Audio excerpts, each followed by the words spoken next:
Good morning everybody and welcome back to another War Thunder video. Yep, that's right, I'm back, and today I'm actually going to do my first impressions video of the T-80. Now, for those of you who are new to the channel, my first impressions videos, or what I class as a first impression, is playing the vehicle in question enough, in the case of ground forces at least, to unlock the repair kit and the fire extinguisher as a bare minimum. Usually at top tier this takes a fair few matches, so you get a decent idea of how the vehicle will play, a decent idea of how the vehicle plays as stock, and more importantly a decent idea of how the vehicle will play when it's actually fully upgraded.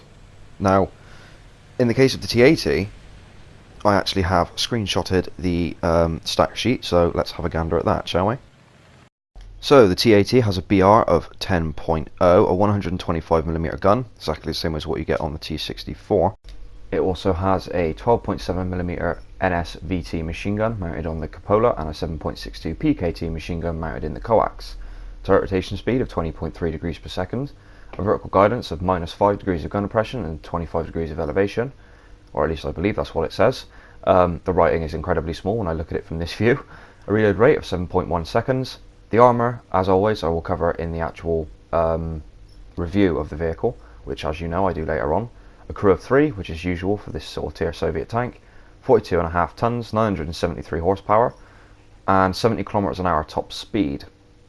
Now, what makes the T-80B vastly different in comparison to the T-64 is not just the layout of its actual appearance. It's a lot more lower to the ground, longer, and not as wide as the T-64, which, from an aesthetic point of view, I actually prefer. But it also uses a gas turbine engine, much like that in the M1 Abrams, and its M1IP version that's recently been added to the game. It is a lot faster and a lot more mobile than the T-64, although from my experience this hasn't been as evident as a stock tank as I imagine it will be as a fully upgraded tank. Don't get me wrong, it does accelerate faster than the T-64, but the most I've managed to get out of it on what I would consider normal terrain for a War Thunder match, dirt, grass, sand, is roughly around 55 to 60 kilometers an hour, if you're lucky. And that 60 kilometers an hour is going downhill as well. So while it does accelerate faster, not a lot faster mind you, but it does definitely accelerate faster, I think your average speed is more or less going to be 45 to 50 kilometers an hour in a straight line, but I would typically expect around 35 kilometers an hour when performing maneuvers. As we can see here, it was doing 67 kilometers an hour on my way to the B capture zone, although this, as I said, that was on tarmac. So that isn't normal terrain for a War Thunder map, so bear that in mind. Before we continue, allow me to just apologise by the way. The tumble dryer is working at the moment. It's raining quite heavily outside. I have shut the windows and the door to try and mediate as much of this noise as possible. But if you can hear any of it in the background footage of this video, or the crickets, but I'm sure most of you are used to that by now, I am sorry. There's only so much I can do, and unfortunately, apart from lowering the volume of my post commentary, which would make it harder for you to hear me, there's not a whole lot I can do, so I'm sorry about that. So far, what are my opinions on the T-80B? I love it.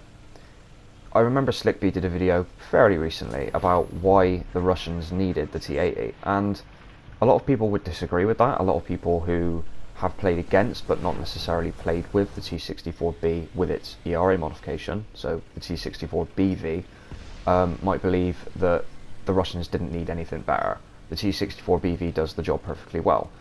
And this is true, it does.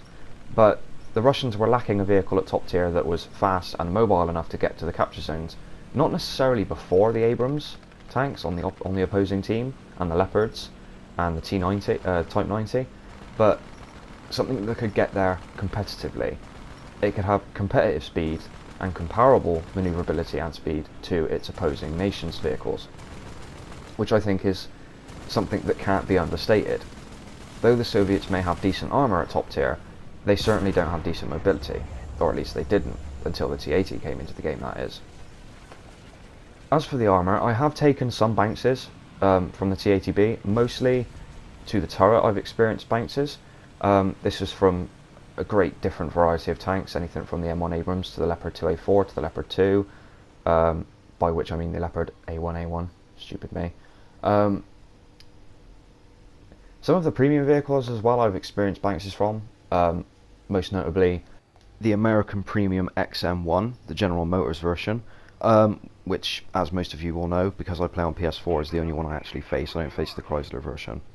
Now, this, in that case, might be due to the inexperience of the players, which is entirely likely, well, entirely possible, given the fact that you can just buy a Tier 5 Premium now.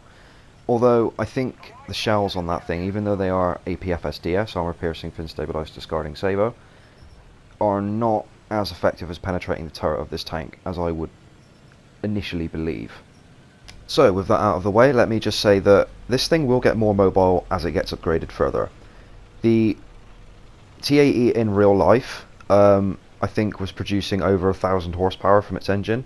At the moment, as I said near the beginning of this video, in War Thunder, as a stock tank without the engine upgrades, it's producing 973 horsepower, I believe. Once it's past the 1,000 mark, I'm expecting it to become a lot more mobile. I'm not expecting it to be as mobile as the Abrams. I think that would be wishful thinking, personally, in my opinion, although it would be nice. It would be nice to see it performing as the Abrams does. Obviously, the armor is not going to be as effective, so there is that to bear in mind as well. So guys, thank you very much for watching the video. I hope you enjoyed it. I will be covering the BMP2. I have unlocked it. I need to get footage for it before I can do a first impressions video of it though.